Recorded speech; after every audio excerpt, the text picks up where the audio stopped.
Yan po mga kalingap, mga kabente. And bisahin ko po si Jemel. And dinalan ko po ng pagkain po na tanghalian. Sana po ay labasan na si Jemel. Dito po yan sa nag-aaral si Jemel sa Sayon. Isang private school po dito sa bayan po ng Daet. Pinaparal po siya ni Kalingap Rab. Grabe po ang pila sa Jollibee. Hindi ko na po naabutan si Jemel. And ito po yung yung pagkain niya.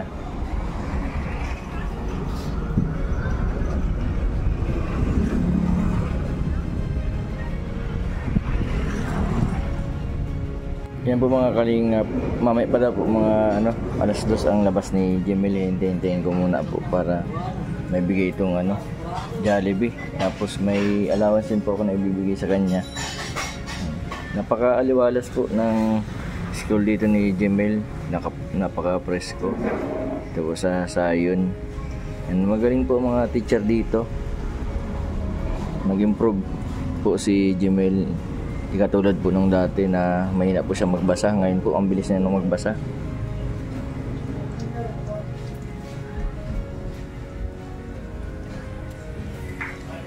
May isang oras pa po ako maghihintay kay Jemel. Hihintayin ko na lang po dito sa waiting area. Maraming salamat po sa mga nag-i-sponsor, sa mga nagmamahal po kay Jemel.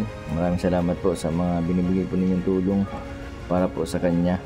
Sana po matupad po yung pangarap niya na maging isang piloto. At sana po ay huwag po kayo magsawa na manood sa mga update po kay Jemel.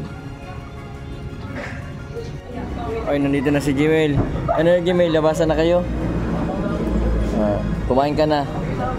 Anong service mo? Wala, naglakad ka lang? Kumusta ang pag-aaral mo? Anong ginawa niyo ngayon? May naman po, nag-helip. Nag-ano? Helip. Ay, patingin daw ng marka mo. Hindi pa po yan. Nasa 23 out of 43, galing. Chamba lang po yun. Sabi ni ni Kuya David, magaling ka na daw magbasa ngayon. Nalilibang ka naman, hindi ka man nainip dito sa school. Ilan na kayo magkakaklase? 5 po. Kahit 4, kahit 5 lang po. Masaya na po kami. May babae din kayo kaklase? Isa po. Isa. Mas karamihan po namin yung grade 5. Jemel, may dala akong tanghalian mo sana ito, kaso tanghali pala yung pasok nyo ngayon dalang oras lang pala yung pasok nyo. Ito, Jollibee, tas Coke Float. Magmerinda ka muna. Meron kain na. Grabe Jemel hindi ka na naglalaro ng basketball. Siya po busy din po sa pag-aaral. Busy. Kaya di ka nakakasama minsan. Kagabi naglaro kami ni Kuya Rab mo.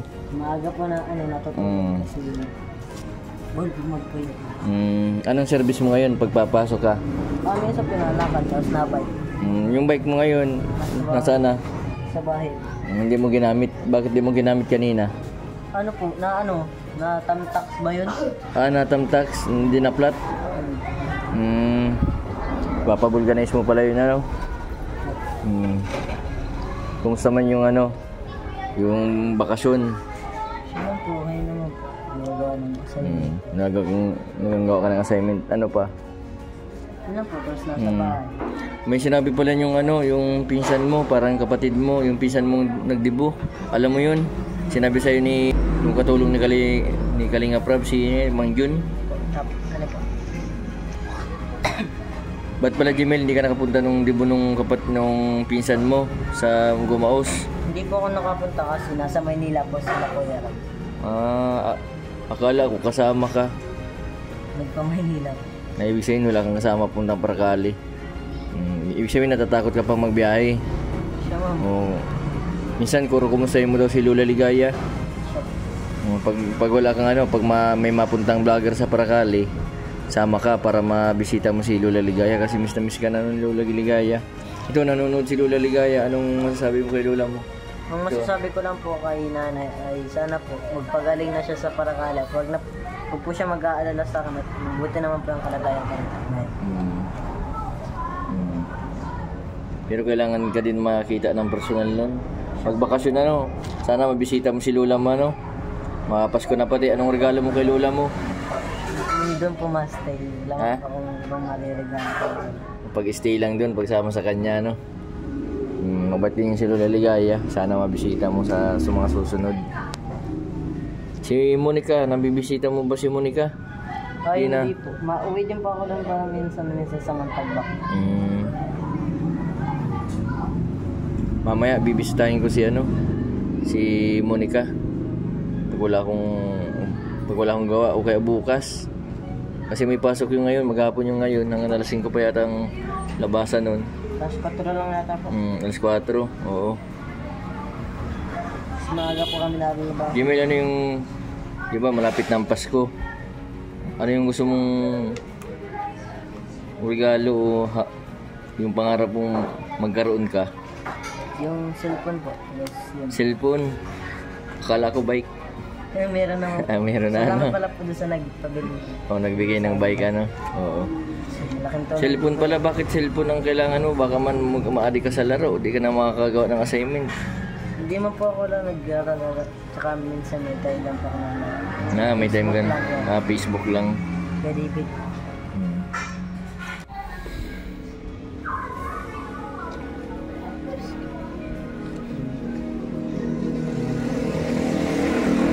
Anong masasabi mo naman kala Kuya Rabon, tas kay Ate Jack mo? Maraming salamat po sa kay Ate Jack. Kasi siya po yung nagpapayo sa akin. Lagi nagpapayo. Tapos kay Kuya Rap, maraming salamat. Nag-aaral na po ako ngayon. Sana matupad mo yung pangarap mo maging isang piloto Pag hindi natupad yung piloto ng eroplano, piloto ka ng bangka sa Paracali. Seaman. Seaman, mangingisda. Kaya dapat mo yun, taga lang. Tiyaga lang. Walang imposible basta may pangarap Jimel. Yeah.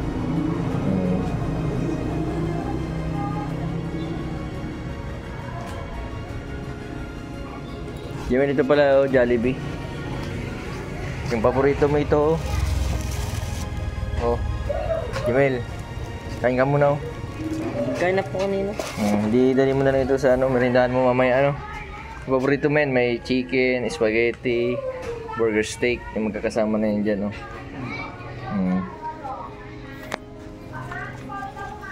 Sasaluhan na lang yung klase namin. Jimel, ano ito, 1.5? Salamat po sa 1.5. Yung po dun sa nag-sponsor. Salamat yun sa nag-sponsor. Yan, salamat po dun sa nag-sponsor. Nagbigay po nito. Maraming salamat. Oo, mag-aral ka daw mabuti. Sana matupad mo daw yung pangarap mo. Doon sa nag-sponsor, baka mahiling ka pa. Sana po mabuhay po siya ng maganda. Akala ko hilingin mo. Maghahayaan po yung kalusugan. Akala ko hilingin mo magkaroon ka ng cellphone. Malay mo, bigyan ka ng cellphone ng sponsor. Maraming salamat po sa inyo sa nagbigay po ng tulong po kay Jimel. Ayan, ayaw na po magpabanggit ng pangalan. Ayan, napakabait at ang turing po dito kay Jimel ay parang anak. Maraming salamat po sa inyo. Yan po mga kalingap, si Jimel, napakasipag nitong batang ito. Yan, lagi po dito sa school.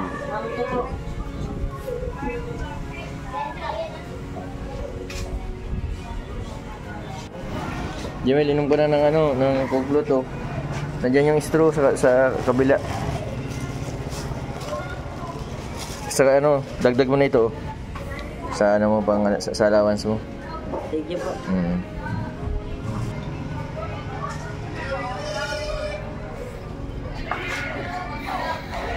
Sabi, minsan mahirap mag-aral pag maulan Siyempre, nababasa po.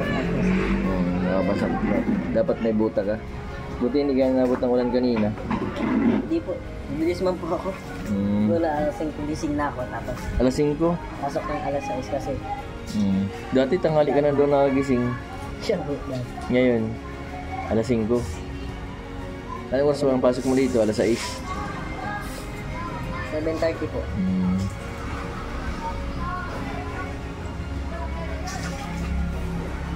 Pagkatapos itong klase, anong nang gagawin mo pag-uwi mo? Hindi, nastay sa bahay. Sino naglalaban ng uniform mo?